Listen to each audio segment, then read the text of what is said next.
नमस्कार, मेरे चैनल में आपका स्वागत है। धार्मिक मान्यताओं के अनुसार भगवान राम का नाम भगवान राम से भी बड़ा है। ग्रंथों में वर्णित है कि प्राचीन काल में ईश्वर को राम कहा जाता था। भगवान राम का नाम सिर्फ हनुमान जी ही नहीं, भगवान शिव भी जपते हैं। कहते हैं कि राम का उल्टा मरा होता है। जो व्यक्ति राम का नाम छोड़कर अन्य विषयों में लिप्त रहता है उसे मरे हुए के समान ही माना जाता है।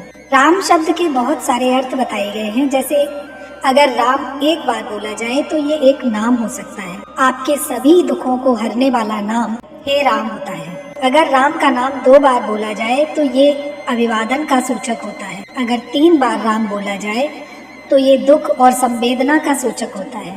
यदि राम 4 बार बोला जाए तो वो भजन में परिवर्तित हो जाता है। राम नाम के उच्चारण से जीवन में सकारात्मकता का संचार होता है।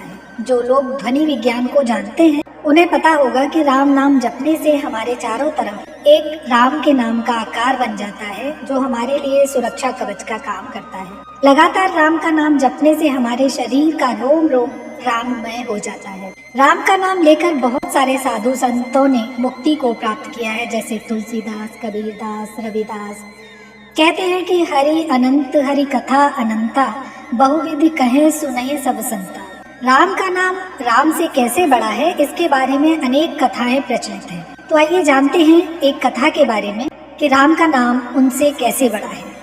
एक बार भगवान राम के दरबार में हनुमान जी राम की सेवा में इतने तन्मय थे कि गुरु वशिष्ठ के आने का उनको पता ही नहीं चला।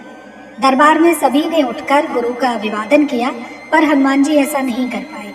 इस बात से गुरु वशिष्ठ बहुत नाराज हो गए और उन्होंने भगवान राम से कहा कि हे राम, गुरु का भरे दरबार में अभिवादन अगर ना किया जाए तो इस अपमान की क्या सजा होनी चाहिए। भगवान राम ने कहा कि गुरुवर, आप ही बताएं कि इसकी क्या सजा होनी चाहिए। वशिष्ठ जी ने राम से कहा कि मेरे हिसाब से इसमें मृत्यु दंड होना चाहिए।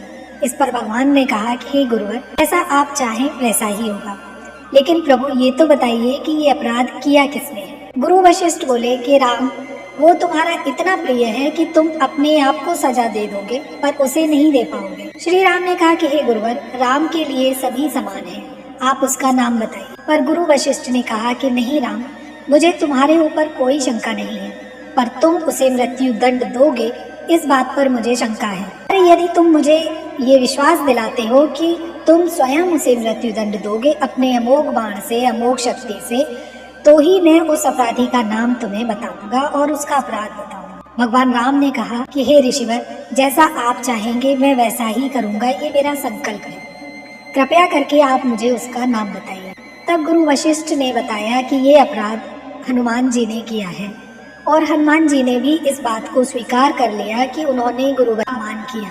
तब भगवान राम ने दरबार में ये घोषणा की कि सायंकाल सरयू के तट पर हनुमान जी को मैं स्वयं ही अमोघ बाण से मृत्यु दंड दूंगा। जब हनुमान जी ये बात सुनकर अपने घर पहुंचे तो माता अंजनी उनके उदास और परेशान मुख को देखकर चकित रह गई। उन्होंने हनुमान जी से पूछा कि हे बेटा, मेरे लाल, महावीर, अतुलित बल का स्वामी, ज्ञान का भंडार आज इस अवस्था में इतना उदास कैसे है। माता के बार बार पूछने पर भी जब हनुमान जी चुप रहे तो माता अंजनी ने उन्हें अपने दूध का वास्ता देकर पूछा, तो हनुमान जी ने उन्हें सब कुछ बताया। उन्होंने कहा, हे माता, ये मुझसे अनजाने में हुआ। हनुमान जी ने फिर से अपनी माता से कहा कि माँ, आप तो जानती हैं कि हनुमान को संपूर्ण ब्रह्मांड में कोई नहीं मार सकता, पर यह भी सच है कि भगवान श्री राम के अमोघ बाण से कोई बच भी नहीं सकता। तब माता अंजनी ने कहा कि हे पुत्र, मैंने भगवान शंकर से राम नाम का मंत्र प्राप्त किया था और तुम्हें जन्म के साथ ही ये मैंने बोलना सिखाया था, जिसके प्रताप से तुमने बचपन में ही सूर्य को फल समझकर मुख में रख लिया था। उस राम नाम के होते हुए हनुमान का कोई भी बाल बांका नहीं कर सकता, फिर वो चाहे राम ही क्यों न हो।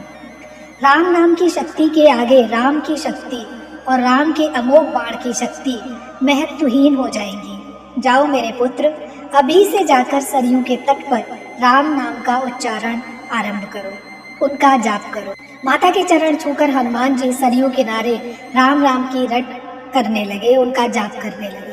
सायंकाल जब भगवान राम संपूर्ण दरबार सहित सरयू तट पर आए तो सभी को कौतूहल था कि क्या राम हनुमान को सजा दे पाएंगे। भगवान राम हनुमान जी को मृत्यु दंड देने के लिए तत्पर थे। उन्होंने हनुमान जी पर अमोघ बाण से प्रहार किया, पर उसका कोई भी असर हनुमान जी पर नहीं हुआ। भगवान राम बार बार अपने बाणों से हनुमान जी पर प्रहार कर रहे थे, लेकिन इतने शक्तिशाली बाण होने के बावजूद भी, अमोघ शक्ति होने के बाद भी हनुमान जी पर उनका कोई असर नहीं हो रहा था। ये देखकर गुरु वशिष्ठ शंकित हो गए। उन्होंने कहा कि हे राम, तुम अपनी पूर्ण निष्ठा से बाणों का प्रयोग नहीं कर रहे हो।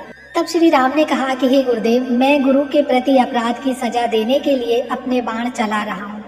मैं इसमें किसी भी प्रकार की चतुराई कैसे कर सकता हूँ? मैं वही अपराध क्यों करूँगा? तब गुरु वशिष्ठ ने पूछा कि तो तुम्हारे बाण अपना कार्य क्यों नहीं कर रहे हैं? इस पर भगवान राम ने कहा कि गुरुदेव, हनुमान राम राम का अखंड जाप कर रहे हैं। मेरी शक्तियों का अस्तित्व राम नाम के प्रताप के समक्ष महत्वहीन हो रहा है, इसीलिए मेरा कोई भी प्रयास, कोई भी शक्ति सफल नहीं हो रही है।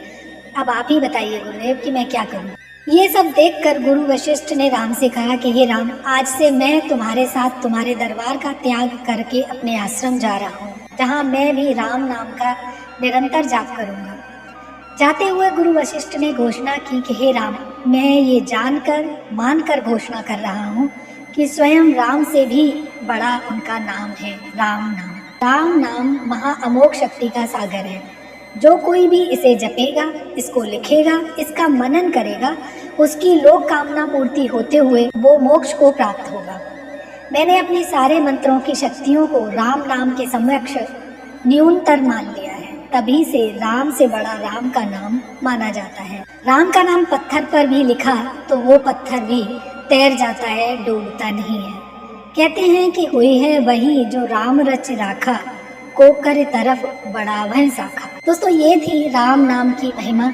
अगर आपको ये वीडियो अच्छा लगा हो तो लाइक कर दीजिए और चैनल को सब्सक्राइब ज़रूर से करिए। और राम भक्त हैं तो कमेंट बॉक्स में राम का नाम ज़रूर से लिखिए। वीडियो देखने के लिए आप सभी का बहुत बहुत धन्यवाद।